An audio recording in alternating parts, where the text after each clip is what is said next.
Two attorneys have been ordered to pay nearly $187,000 in legal fees after unsuccessfully challenging the results of the 2020 presidential election in a lawsuit that a federal judge called defamatory, an abuse of the legal system, and a means to In a ruling issued Monday, U.S. Magistrate Judge N. Reed Norrider ordered attorneys Gary D. Fielder and Ernest John Walker to cover the legal fees incurred by Facebook, the voting company Dominion, the nonprofit the Center for Tech and Civic Life, and officials with the states of Pennsylvania and Michigan. Counsel should think long and hard, and do significant pre-filing research and verification, before ever filing a lawsuit like this again, Norrider said.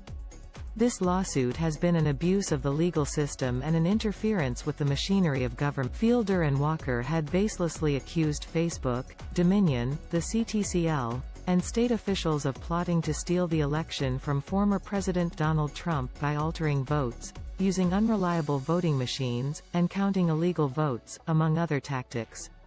They sought $1.6 billion in damages on behalf of the nation's 160 million. Fielder, in a statement to HuffPost, called the judge's order unfathomable, and said he had already appealed to the 10th Circuit Court of Appeals. "We are not going to stop fighting for the rights of the people to vote in free and fair presidential elections.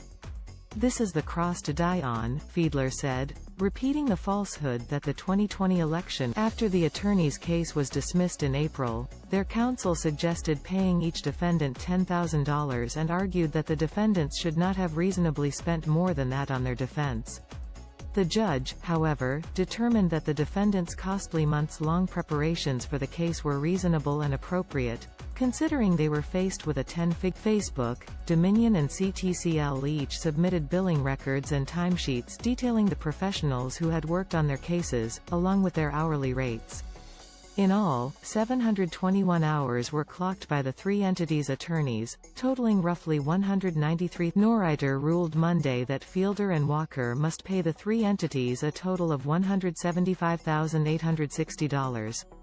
He reduced the amount requested by Dominion so it would match the amount requested by CTCL, as Dominion paid significantly more for fewer hours. Norrider said he did not agree with that after considering other The sanction awards that I impose are reasonable in light of the magnitude of the case and the number of issues to be addressed, Norrider said. Indeed, the sanction award is probably lower than it would be if market lawyer rates were being used. Fielder and Walker must also pay a combined $11,062.50 to Michigan and Pennsylvania. The judge acknowledged that, regardless of how successful their law practices may be, the high amount owed by the attorneys will likely impose a degree of financial hardship. But he said that was why he had looked to a survey on reasonable attorney rates for guidance before making his judgment. He also noted that the actual amount Facebook spent in legal fees was 16.3% higher than what it requested in They are experienced lawyers who should have known better.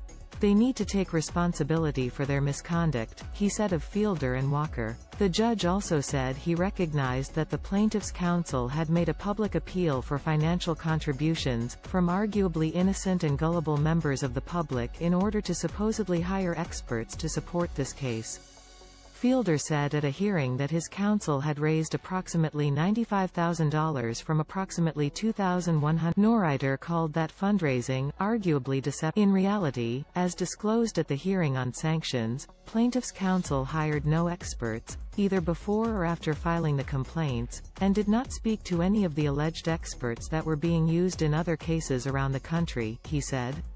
I believe that rather than a legitimate use of the legal system to seek redress for redressable grievances, this lawsuit has been used to manipulate gullible members of the public and foment public. Walker did not respond to HuffPost's request for comment. This article originally appeared on HuffPost and has been updated.